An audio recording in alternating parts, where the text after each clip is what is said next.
Kaixo, gure saioan gehien erabiltzen diren hitzen edo terminoen artean seguruenik ikerketa izango da erabilienetako bat. Zientzia Euskadin 2021 txostena argitaratu berri da, duela hilabete eskas. Eta horren aitzakian gaur ere, gurean egiten den ikerketaz hitz egingo dugu, zentzu zabalean. Nola ikertzen dugu zer eta zertarako? Galdera zailak dirudite, baina azken finean horixe da ikerketa lanaren zereginetako bat, erantzunak bilatzea. Horretan saiatuko gara gaur. Ongi etorri Teknopolisera.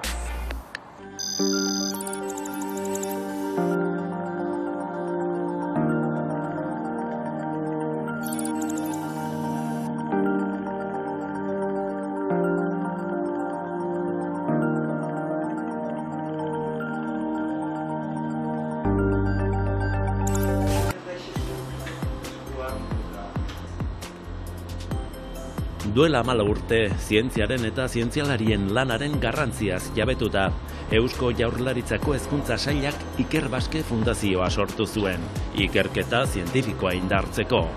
Urte hauetan, fundazio honek munduko ikertzaile bikainak erakarri ditu, eta atzerrian diharduten euskal ikertzaileak berreskuratzen saiatu da.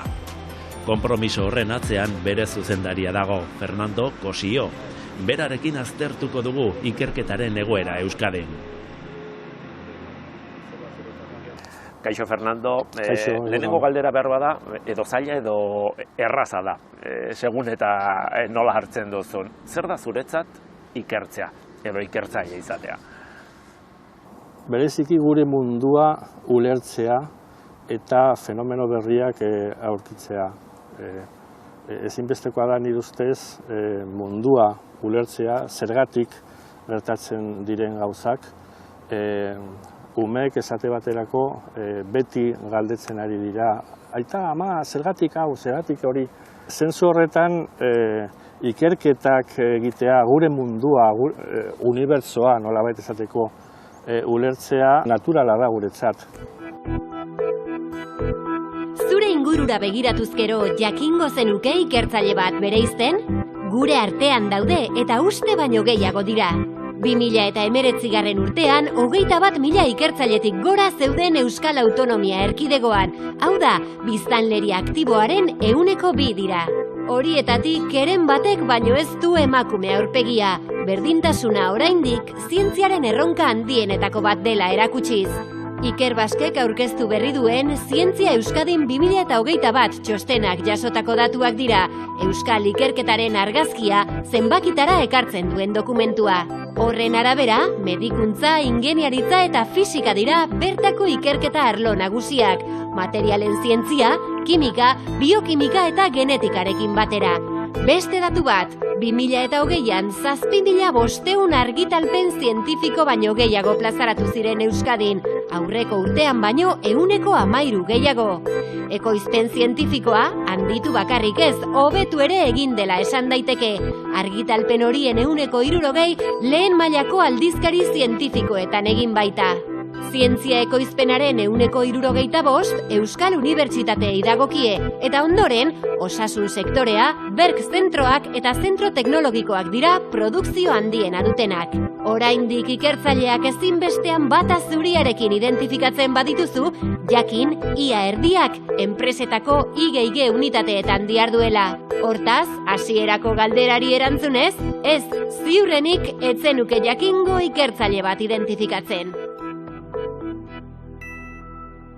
Datuak entzun ditugu, datu mordoa, baina datu ez harago, zein esango zenuke dela Euskadin zientziaren egoera?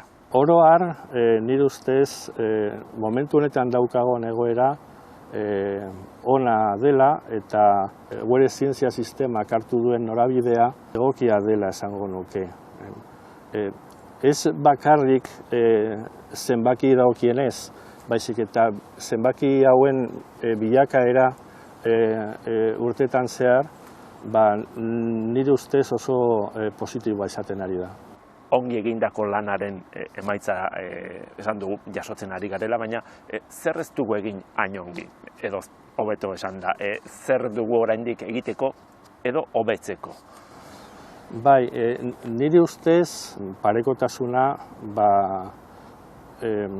izaten ari da, bueno, ez da kezkagarria, baina zaila da zenbakiak, erlazioak mugitzea. Generoaren ikuspegia erabat txertatzea ikerkuntzan. Bai, izan ere, adibidez, unibertsitateetan egoera hobetzen ari da. Denboraren poderioz parekotasuna lortzen ari dela esango nuke eta zentzu horretan baikorra naiz. Beste leku batzuetan, ez dakit enpresetan eta hori, egoera aldatzea nire ustez zailagoa izan daitekela. Eta gainera, medikuntza klinikoaren egoera ez da gustatuko litzaiguken bezain ona, o garatuta. Zertan hobetu identifikatzea edo jakitea ona da, baina zertan garen onak identifikatzea eta jakitea ere bai, ez da zertan gara onak. Bai, bueno, adibidez, fisikan, kimikan, biologian, ingeniaritza, noski. Orduan, bai, zientzia esperimentali dokienez, nire ustez egoera ona da. Eta, bueno, salbuespena nolabait da medikuntza klinikoa. Esan duzu, hobetu behar den puntu hori, ez da, edo gai hori. Aztertzen ari egoera eta asmatzen ari programa berriak esparru hori garatzeko. Aspaldi pasa zen historiara asma dezatela haiek, esaera gura, ez da, Unamunok esan zuena, baina zergatik ikertu behar du? Ezinbestekoa da, ez bakarrik mundua, unibertsoa nahi baldin badezu ulertzeko, baizik eta horretaz gain gure gizartea babesteko. Ezinbestekoa da, gure mundua ulertzea, gure hiztegia berritzea, arazoak eta arriskuak aurre ikusteko. Adibidea bertan dugu, ez da, koronavirusaren aurkako txertoa, ikerketak eman digu. Palma Irlan gertatutakoa, eta kasu honetan geologia ezinbestekoa izan da bizitzak babesteko, ez? Orduan, argi dago gaur egun behar dugula zientzia gure gizartea babesteko. Eta hobeto bizitzeko, ere bai? Bai, baita. Izan ere gaur egun anestesiarik gabe nolako esango litzateke gure bizitza. Zut imaginatore egin nahi. Horregatik, ez? Eta antibiotikoak, eta, bueno, hori bezalako kamarak, eta nire ustez momentu honetan daukagun eguneroko bizitza hobea dela esango nuke. Bueno, askotan entzuten den esaldia da, ez da, edo terminoa, kontzeptua, burmuinen iesa, ez? Denok erabiltzen duguna. Zein da orain egoera? Nire ustez nolabait oreka bat lortu dugu. Izan ere, Ikerbasken 3 R leloa daukagu, ez? Ingeleraz da to recruit, to retain, to repatriate.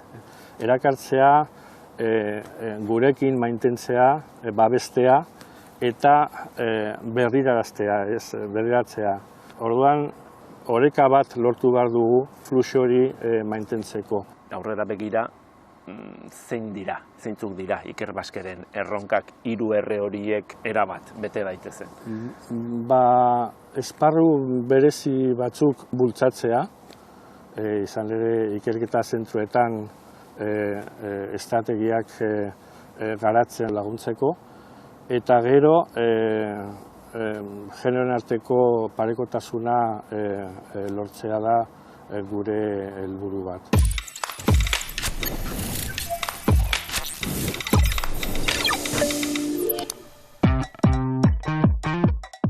Batzuek Zakarias Jansen dute mikroskopioaren asmatzailetzat, naiz eta eztabaida dagoen horren kontura. Lenteak egiten zituen berak eta konturatu zen horiek konbinatuta gauza txikiak askoz handiago ikus zitezkela. 4 mende pasatu dira ordutik eta mikroskopioan denetik ikusi dugu dagoeneko. Loreak adibidez, beste modu batean ikusten dira.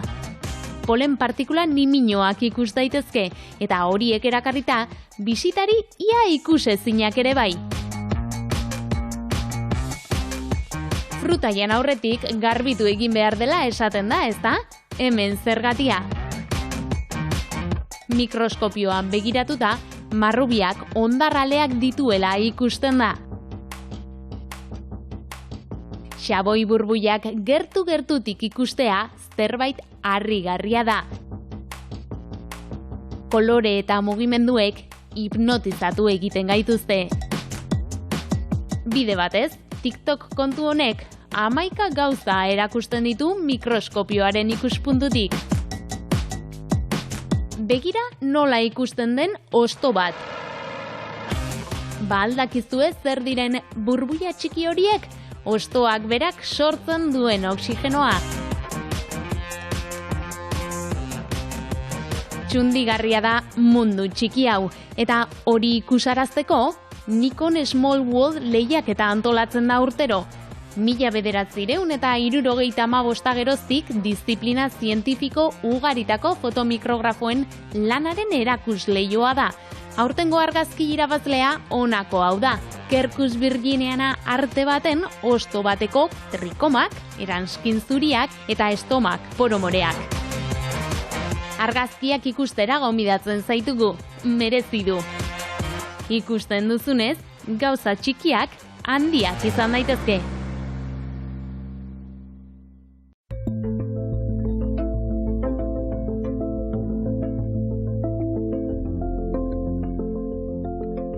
Biofisikako Institutua Euskal Herriko Unibertsitateko Leioako kanpusean dago.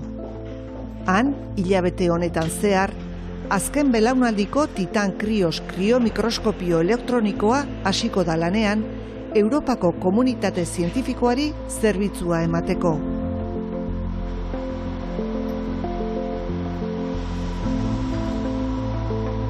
Ekipamendu zientifiko berri honek bizitzaren oinarrizko materiaren irudiak lortzeko gaitasuna du. Ikerketa zentroko zati bat birmoldatu egin behar izan dute kriomikroskopioa instalatzeko, naiz eta eraikinak bazuen antzeko tresna baterako erreserbatutako eremu bat. Arrokan ainguratutako hormigoizko bloke bat da tresnaren oinarria. Horri esker eraikinetik isolatuta mantentzen da. Ekipamendua prest izateko 3 hilabeteko lana egin behar izan da. Esto es un microscopio electrónico de transmisión. Azken belaunaldiko transmisio mikroskopio elektronikoa da hau, eta bereziki diseinatuta dago lagin kriogenizatuekin lan egiteko. Criogenizadas. Nosotros trabajamos en biología Guk estructural. biologia estrukturalarekin egiten dugu lan. Hau da, konplexu makromolekularren egitura tridimensionala lortzen dugu. Eta mikroskopioak lehen lerroan kokatu gaitu. Bai bereizmenari dagokionean, bai arditzakegun proiektu motei buruz. En biología estructural nos posiciona en primera línea. Ingeniari elektroniko batek, fisikari batek eta biokimikari batek osatzen dute mikroskopioa erabiliko duen taldea, eta euskal zein nazioarteko ikerketa taldeei emango die zerbitzua. Izan ere, Europako hegoaldean dagoen horrelako tresna bakarra da. Azken belaunaldikoa ere, ez da Frantzian, ez da Italian, eta Europar batasunaren hegoaldean ere ez dago. Horrek ematen dizkigu guri baliobide berriak eta ingurukoek ez duten baliobideak ematen dizkigu, eta horrek aurrera pauso bultzada handia izango da guretzako, eta Europar mailan arlo honetan aurreratuen dauden nazioekin batera joteko.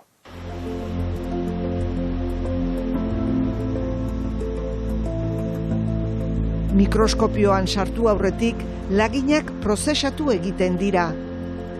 Nitrogeno likidoa ez da falta, izan ere materia organikoa biguina eta ahula da, eta ikusteko izoztuta eduki behar da. Titan Krios G4 kriomikroskopioa gai da atomo bereizmenez materia organikoaren irudiak lortzeko. metro bat hartu, 1000 milioi aldiz zatitu, eta zatitxo bakoitz hori beste 10 aldiz zatitu behar da angstromera iristeko. Zeren eta atomoen neurriak eta atomoen arteko lotura kimikoak angstrometan neurtzen dira. Molekula organikoen egitura ezagutzea baliagarria izan daiteke txerto berriak garatzeko edo Alzheimerra eta antzeko gaixotasunak aztertzeko.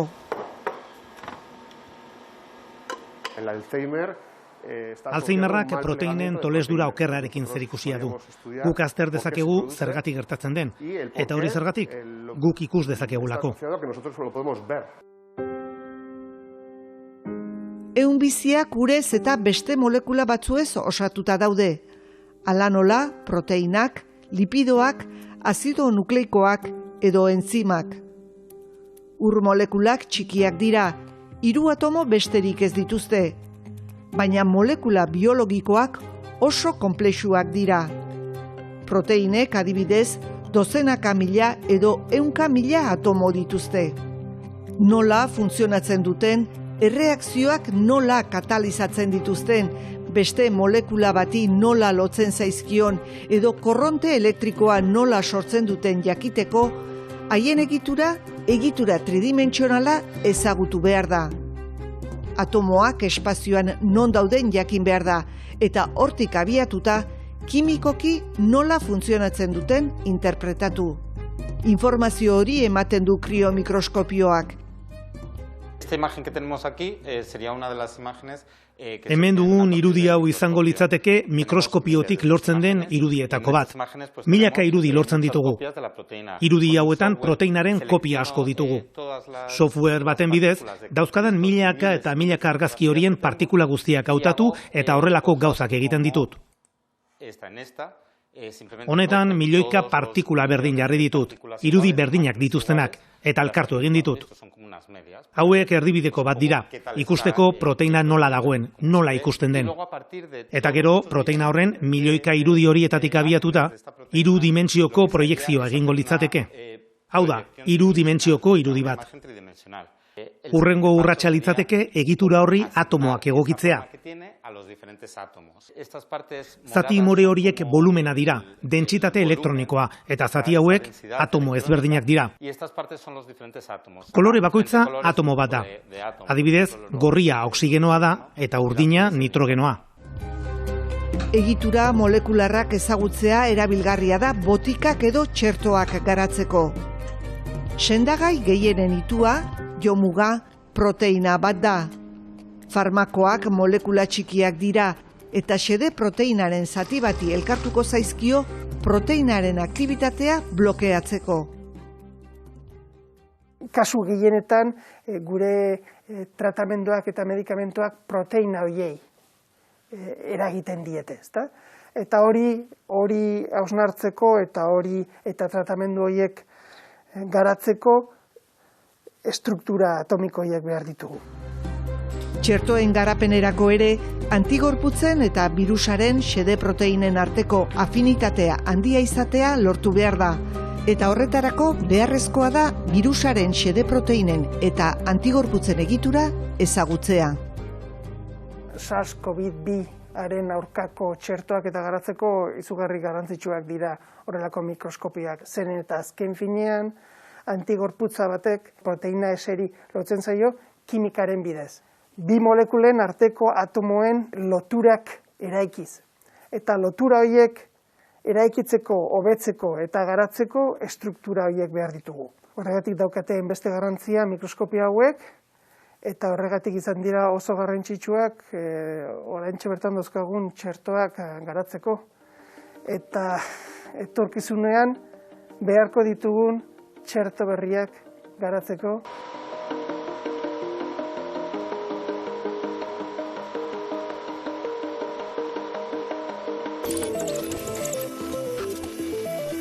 Bueno, oraintxe ikusi dugun kriomikroskopio handi, konplexu eta garesti hori dirutza kostatu da, ezta? Ez dakit garbi dugun gastua eta inbertsioaren arteko aldea zein den? Bai, orain gasto egitea barra dago, baina gero lortuko ditugu fruituak, ez? Eta zentzu horretan urtetan zehar Eusko Jaurlaritzak esfortzu handi bat egin du biologia estrukturala bultzatzeko. Eta mai hori mantentzeko ezinbestekoa da, hori bezalako mikroskopio bat izatea gurekin. Inbertsioa egitea. Hori da inbertsioa, horretan datza. Baina azpiegitura bakarra ez da nahikoa, benetan behar ditugunak pertsonak dira.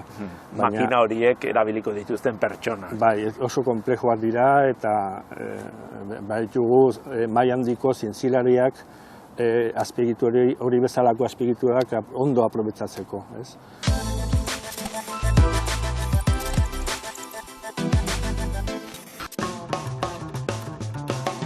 Makina hau Atlas da, Euskal Herriko ordenagailurik potenteena. Eta pertsona hau, Aran García Lekue punta-puntako ikerketa egiten duen zientzialaria.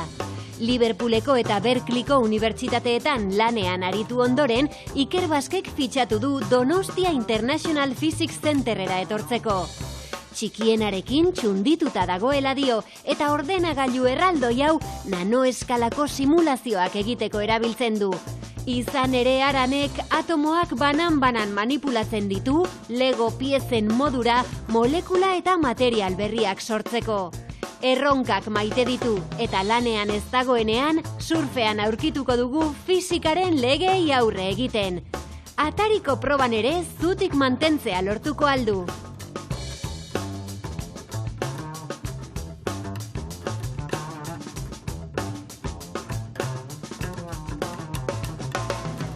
Atomoekin jolasten duzu molekula berriak sortzeko. Zenbat pieza ditu zure puzleak? Izan ditzake 100 edo 1000 pieza, 1000 atomo.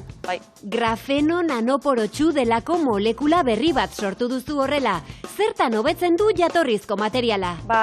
Posiblea da material honekin, adibidez, silizioarekin egiten diran gailu elektroniko asko egin alizatea, adibidez, interruptore bat bezala erabil dezakezulako. 2018 urteko molekula izendatu zuten. Molekulak ere Miss eta Mister lehiaketetara aurkezten dira? Molekulek ez daukate generoa, zorionez. Beraz, baina, hori pizkat izan zen jolasa bezala, divertigarria izan zen, lagunek bozkatu zezaketelako, eta baina egia da, benetan oso garrantzitsua dela guretzako, adreilu onak izatea, etxe ona erekitzeko, ez? Eta honek zergatik irabazi zuen? Guapoa zelako ala simpatikoa?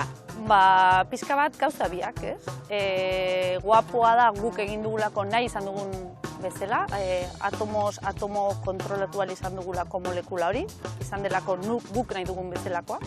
Eta oso simpatikoa da, hori, material bat sortu ahal izan dugu molekula honekin, eta material horrek dauka kriston potentziala, ez? Orduan, gauza biak. Euskal Herriko ordenagailurik potenteenarekin egiten duzu lan. Blokeatzen denean itzaldu eta piztu egin behar da hori ere? Batzutan bai. Surfean bezala, zientzian ere olatu onak harrapatzea garrantzitsua da? Bai, noski. Denean bezala jakin behar da ikusten noiz datorren olatu ona, eta datorrenean ondo aprobetxatu behar da, ez? Eta ez dauzunean harrapatzen ere, pazientzia izan behar da, ze etorriko da gero beste olatu hon bat ere.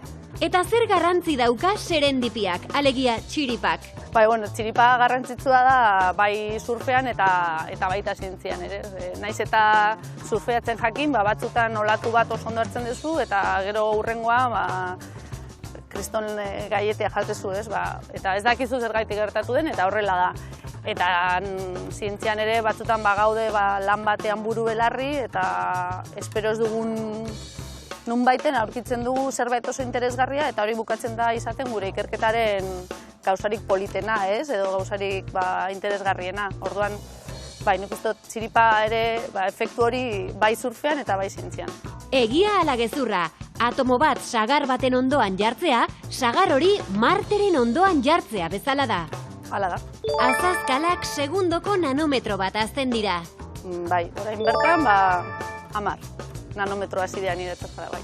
Urrengo iraultza teknologia kuantikoaren bidetik etorriko da.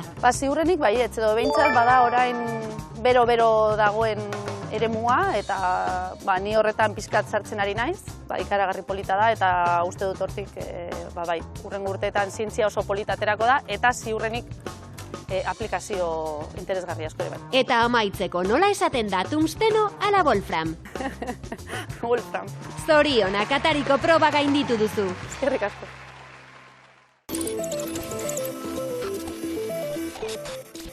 Nola ikusten gaituzte kanpoan? Zein da gure ospea, kanpoko zientzia komunitatean, nazioarteko zientzia komunitate horretan? Nire ustez, momentu honetan daukagon prestigioa nolabait esateko altua da. Izan ere, nazioarteko deialdietan beka eta proiektuak lortzeko hori oso zaila da. Ezinbestekoa da maila handiko proposamenak egitea, eta zentzu horretan ERC proiektuetan, Horizon Europe deialdietan eta lortzen ari garen emaitzak oso onak dira. Horrek esan nahi du, daukagun maila eta prestigioa altua dela. Horrek lagunduko du fitxaketak egiterako garaian, ez da? Noski, esate baterako azpiegitura hauekin, zentru hauekin eta pertsonak, komunitate zientifiko honekin, jendea erakartzea erresagoa da, noski. Ia, bukatzeko azken galdera, olentzero hori gutuna idazteko, berandu xamar gabiltza, baina datorren urteko gutuna idazten hasiko gara. Zer eskatuko zenioke? Alegia, makinak edo gailu gehiago, pertsona gehiago? Bai, zer baino, txintxuak izan gara, eta orduan, ziurazki merezi dugu zerbait lortzea ez, eta bai, pertsonak dira garrantzitsuenak, arlo espezifiko batzuetan, eta emakumezko ikerlariak hori baita ere ezinbestekoak izango dira azken urteotan. Bueno, txintxoak izan bazarete, portatuko da olentzero. Espero ezagun. Eskerrik asko. Zuei, mi esker.